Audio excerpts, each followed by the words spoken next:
Just think back to your high school civics class. You may recall that Congress controls the purse strings. They set the funding levels and allocate the money that the administration then uses. But the White House is essentially now requesting to give that money back through what's called a rescission package. It's a process that's not been used for 25 years. On this vote, the yeas are 51, the nays are 48. The requested cuts of $9 billion cleared a major hurdle early Thursday morning, passing the Senate with just 2 Republican defections, setting up a big vote in the House on Thursday. $9 billion worth of crap. White House Press Secretary Caroline Leavitt describing the cuts as common sense. The package includes a slashing of foreign aid, including funds that had been allocated to the U.S. Agency for International Development, as well as big cuts to the Corporation of Public Broadcasting, which funds NPR and PBS. 2 media organizations that have ridiculously used federal dollars to push a partisan left-wing agenda for many years. But both PBS and NPR have pushed back on claims of a liberal bias and argue that these cuts would have the biggest impact on local TV and radio stations, also under the CPB. Many of these are small stations in rural parts of the country,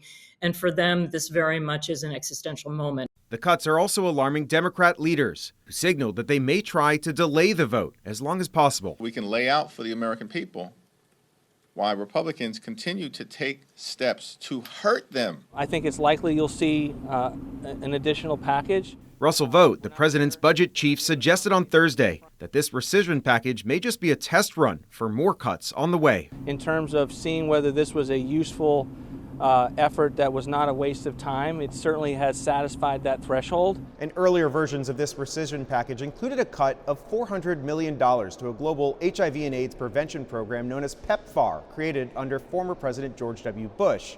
But ultimately, these cuts were scrapped following opposition from members of both parties. Reporting here on Capitol Hill, I'm Evan Koslof, Spectrum News.